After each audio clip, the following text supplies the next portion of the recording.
আচ্ছা, এই ভিডিওর মাধ্যমে আপনাদেরকে আমি ইনফর্ম করব যারা ফর্ম 8 ফিল আপ করেছেন, অর্থাৎ যারা বর্তমান ভোটার কার্ডটাকে কারেকশনের জন্য কারেকশন, আমি আজকে যে কারেকশনের কথাটা বলবো সেটা হচ্ছে গিয়ে, ধরুন আপনি অ্যাড্রেস চেঞ্জ করতে চান, তাহলে আপনাকে কি কি ডকুমেন্ট শো করতে হবে। এবার আমি বলি, অনেকে প্রশ্ন করছেন অনলাইনে করে দেবো, এত ঝামেলার দরকার নেই।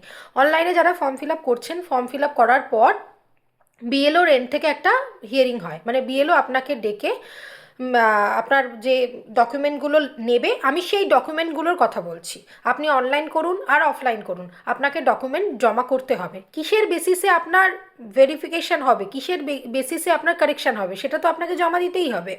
তো কি কি ডকুমেন্ট লাগবে যদি আপনি অ্যাড্রেস চেঞ্জ করেন, সেটা এখন আপনাদেরকে বলছি। সেভাবে যদি আপনি গুছিয়ে রেখে আপনার বিএলওকে, কিংবা আপনার বিএলও হিয়ারিং করতে পারে, অথবা যে লোকাল চার্জ অফিস আছে সেখানেও আপনার হিয়ারিং হতে পারে, ফোন করে আপনাকে জানিয়ে দেবে।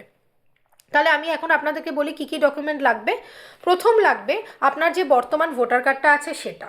তারপর নতুন যে অ্যাড্রেসে আপনি যেতে চাইছেন সেই অ্যাড্রেসের আধার, সেই অ্যাড্রেসে চেঞ্জ হয়ে গেছে সেই নতুন অ্যাড্রেসের আধার, রেশন কার্ড অথবা ব্যাংকের পাসবুক, পাসবুকের প্রথম পেজটা, ইলেকট্রিক বিল, ট্যাক্স বিল, ইলেকট্রিক বিলের কাগজটা, ট্যাক্স বিলের কাগজটা, গ্যাসের বিল হতে পারে বা হাউস।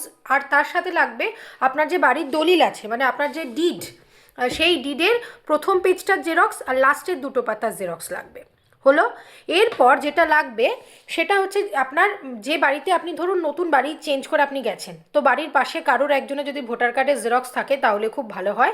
তাহলে আপনি বুঝিয়ে দিতে পারবেন এই এলাকায় কোন জায়গায় বা কোন বুথে ভোটটা হয়, সেই বুথ অনুযায়ী, সেই পার্ট অনুযায়ী আপনার অ্যাড্রেসটা চেঞ্জ হবে। ঠিক আছে। এবার অনেকের ক্ষেত্রে এটা বলতে পারেন যে আমি নতুন এসেছি, এখানে পাশের বাড়ির ভোটার কার্ড আমি পাবো কী করে। সেক্ষেত্রে আপনি একটা উপায় বার করতে পারেন। আপনি তাদের কাছ থেকে জেনে নিতে পারেন যে তারা লোকাল কোন বুথে ভোট দেয়, সেই পার্ট নাম্বারটা যদি আইডেন্টিফাই করে আপনি জানাতে পারেন, তাহলে সেটাতেও কাজ হবে। কিন্তু এই প্রমাণ হিসাবে যে আপনি এই বুথে যাবেন, এই আপনার পাশের বাড়ির লোক, সেই জন্য পাশের বাড়ির লোকের ভোটার কার্ডটার জেরক্স লাগে। এরপর বলি, যারা বিয়ের পর, বিবাহিত হয়ে যাওয়ার পর সেই জন্য অ্যাড্রেস চেঞ্জ করেন, মানে বাপের বাড়ি থেকে শ্বশুর বাড়ি চলে গেছেন, অ্যাড্রেস চেঞ্জ হবে, সেক্ষেত্রে আর কি লাগবে? সেক্ষেত্রে আপনার ম্যারেজ রেজিস্ট্রেশনের সার্টিফিকেট লাগবে, যে একজন বিবাহিত মহিলা সে অ্যাড্রেস চেঞ্জ করতে চাইছে, আর তার হাজব্যান্ডের ভোটার কার্ডটা লাগবে, তার ভোটার কার্ডের জেরক্স। এই দুটো কিন্তু অবশ্যই, বাকি ডকুমেন্টগুলো তার সাথে এই দুটো। সেক্ষেত্রে আর পাশের বাড়ির লোকের ভোটারের জেরক্স লাগবে না, কারণ আপনার হাজব্যান্ডের ভোটার কার্ডের যে জেরক্স সেটাতেই কাজ হয়ে যাবে। বোঝাতে পারলাম?